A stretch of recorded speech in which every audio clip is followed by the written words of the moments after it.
इस मूवी का नाम है द इम्पॉसिबल और इस मूवी की IMDb रेटिंग है 7.6। मूवी की शुरुआत में मारिया और हेनरी नाम का एक कपल क्रिसमस की छुट्टियां मनाने के लिए अपने तीनों बेटों लूकस, थॉमस और साइमन के साथ थाईलैंड घूमने आए हैं।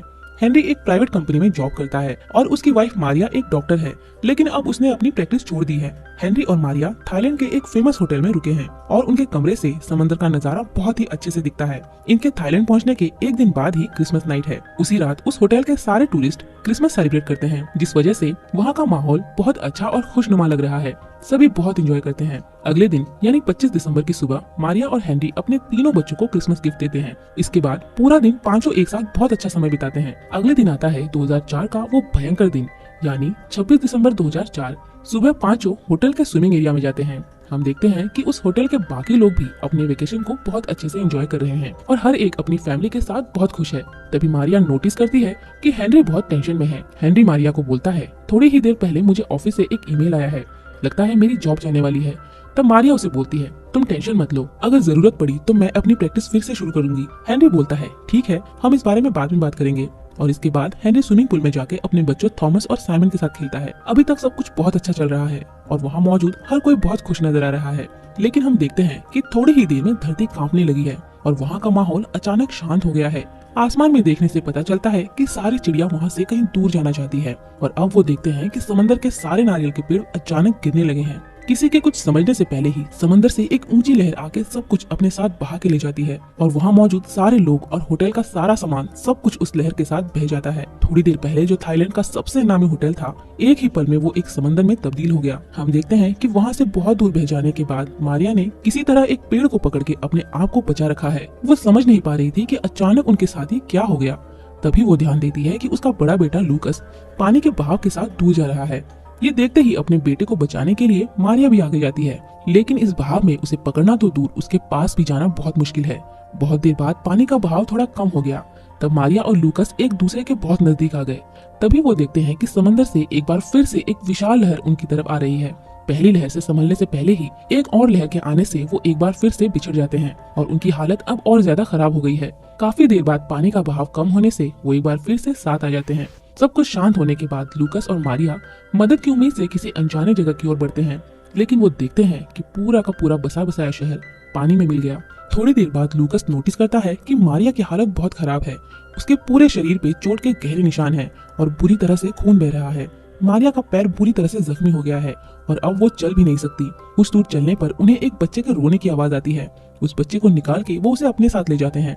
थोड़ा आगे जाने के बाद उन्हें एक बड़ा पेड़ दिखता है। वो प्लान बनाते हैं कि मदद मिलने तक वो उसी पेड़ पर बैठ के इंतजार करेंगे, क्योंकि नीचे हर जगह पानी होने की वजह से कहीं भी रहने की कोई सूखी जगह नहीं है। लेकिन मारिया के पैर की हालत इतनी खराब है कि पेड़ पे चढ़ना तो दूर, वो ठीक से खड़ी भी नहीं हो सकती। और बहुत कोशिशों के बाद भी जब वो पेड़ पे नहीं चढ़ पाई, तब लूकस अपनी पूरी ताकत के साथ मारिया को पेड़ पे चढ़ने में मदद करता है। पेड़ पे चढ़ने के बाद मारिया की हालत बहुत खराब हो गई है और वो अपनी आंखें बंद कर लेती है। कुछ देर पहले ही मारिया अपनी फैमिली के साथ उस आलीशान होटल में छुट्टियां मना रही थी, लेकिन अब इस भयंकर घटना के बाद सिर्फ वो दोनों ही बचे हुए हैं। बहुत देर इंतजार करने के बाद उन्हें दूर से कुछ लोकल लोग दिखते हैं जो वहाँ बचे हुए लोगों को रेस्क्यू करने के लिए आए थे, लेकिन बहुत खून बहने की वजह से मारिया अब बिल्कुल भी नहीं चल सकती। इसीलिए वो खींचते हुए मारिया को अपने गाँव लेकर जाते हैं। फिर वहाँ से एक गाड़ी में उसे हॉस्पिटल लेके जाते हैं। हॉस्पिटल जाते हुए लूकस देखता है कि बहुत सारे लोग रास्ते पर ही पड़े हैं और सब मदद का इंतजार कर रहे हैं। सभी लूकस और मारिया के जैसे ही सुनामी के शिकार हुए हैं। हॉस्पिटल पहुंच के वो देखते हैं कि पूरा का पूरा हॉस्पिटल पहले ही घायलों से भरा हुआ है और नए पेशेंट को रखने के लिए वहाँ कोई जगह नहीं बची है। लेकिन गाँव वाले बहुत मुश्किल से मारिया को एडमिट करवाते हैं। इस समय इस पूरे हॉस्पिटल में लूकस ही है जिसे मारिया के अटेंडेंट के रूप में उसका ध्यान रखना है। लेकिन लूकस खुद ही एक बच्चा है और हॉस्पिटल में एक साथ इतने सारे पेशेंट को देख के वो घबरा गया है।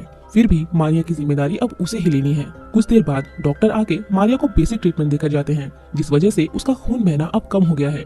लेकिन अभी भी मारिया की हालत बहुत खराब है और इस हाल में हॉस्पिटल के बेड पे लेट के मारिया लूकस को बोलती है कि यहाँ हर किसी को मदद की जरूरत है और तुम जितना भी हो सके जाके उनकी मदद करने की कोशिश करो। लूकस अपनी मॉम को वहाँ छोड़कर बाहर दूसरे लोगों की मदद करने के लिए जाता है। वो देखता है कि बहुत सारे लोग उस हॉस्पिटल में पागलों की तरह अपनी फैमिली को ढूंढ रहे हैं। लूकस बहुत देर तक उनकी मदद करता है। इन सब के बाद जब वो मारिया के पास वापस आता है, तब वो देखता है कि उस बेड पे मारिया नहीं है और वहाँ किसी और पेशेंट को शिफ्ट किया जा रहा है, जिसे देख के लूकस बहुत घबरा जाता है। उसे समझ नहीं आता कि उसकी मॉम के साथ क्या हुआ। तभी एक नर्स लूकस को पास के एक कैंप में लेकर जाती है और उस कैंप में लूकस के ही जैसे कई और बच्चों को भी रखा गया है। वहाँ बैठ के लूकस एक फाइल देखता है जिसके अंदर इस दुर्घटना में मारे गए लोगों की तस्वीरें हैं। उस फाइल के एक दो पेजेस को पलटने के बाद लूकस बहुत घबरा जाता है। उसे लगता है कि शायद उसकी मॉम भी इन्हीं के जैसे ही मर गई है और अब उसका अपना कोई भी नहीं है। दूसरी तरफ हम हेनरी यानी लूकस के डैड को देखते हैं, जो अभी भी जिंदा है और उनके साथ उसके दोनों भाई थॉमस और साइमन भी जिंदा है। दरअसल वो जिस होटल में ठहरे थे, हेनरी अभी भी उसी होटल के आसपास लूकस और मारिया को पागलों की तरह ढूंढने की कोशिश कर रहा है। लेकिन पूरे दिन बहुत ढूंढने के बाद भी हेनरी उन्हें ढूंढ नहीं पाता। इसीलिए रात को थक हार कर वो अपने होटल वापस आता है। हम देखते हैं कि उसी होटल की छत पे हेनरी के ही जैसे और भी बहुत सारे लोग मौजूद हैं और उन सभी को धीरे धीरे किसी सुरक्षित जगह पे ले जाया जा रहा है। हेनरी बाकी के लोगों के साथ अपने दोनों बेटों को सुरक्षित जगह पर भेज देता है और खुद वहाँ पर रहकर रात भर आसपास की जगहों पर मारिया और लूकस को ढूंढता है। इस तरह से उन्हें पूरी रात ढूंढने के बाद भी उनके ना मिलने पर हेनरी भी एक सेफ कैंप में पहुंच जाता है। उस कैंप में पहुंच के हेनरी देखता है कि वहाँ मौजूद सारे लोगों की हालत उसके ही जैसी है। सभी सुबह की उस घटना की वजह से अपने परिवार से दूर हो गए हैं।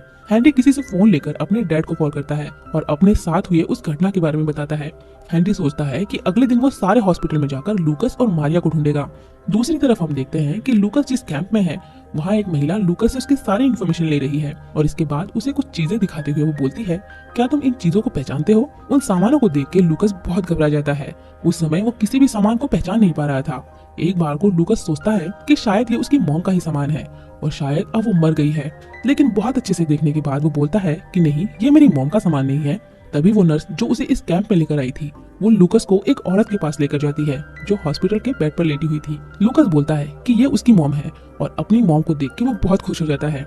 नर्स बोलती है, तुम्हारे मॉम के पैर पे एक छोटा सा ऑपरेशन किया गया है और उस ऑपरेशन के दौरान तुम्हारी मॉम की फाइल किसी और से बदल गई थी, इसीलिए हमें लगा कि तुम्हारी मॉम मर गई है। अगली सुबह हम हेनरी को देखते हैं, वो सारे हॉस्पिटल जाके अपनी फैमिली को ढूंढ रहा है। साथ ही वो उन जगहों पे भी जा रहा है जहां सारी डेड बॉडीज को रखा गया है। उधर हम देखते हैं कि थॉमस और साइमन को किसी दूसरी गाड़ी से एक सेफ्टी कैंप ले जाया जा रहा है और उनकी गाड़ी भी उसी हॉस्पिटल के सामने आकर रुकी है जहां लूकस और मारिया है। दोनों टॉयलेट के लिए गाड़ी से उतर जाते हैं। ठीक उसी समय हेनरी भी उन्हें ढूंढते हुए उसी हॉस्पिटल पहुंच गया है और बहुत ढूंढने के बाद भी मारिया और लूकस उसे नहीं मिलते। लेकिन दूर से लूकस अपने डैड को देख लेता है, लेकिन उनके पास पहुंचने से पहले ही हेनरी कहीं खो जाता है। अब लूकस पागलों की तरह अपने डैड को इधर उधर ढूंढता है और बहुत ढूंढने के बाद भी जब वो नहीं मिलते, तब लूकस डैड बोल के बहुत तेज चिल्लाता है। उसकी आवाज दूर से थॉमस और साइमन सुन लेते हैं और भाग के उसके पास आ जाते हैं।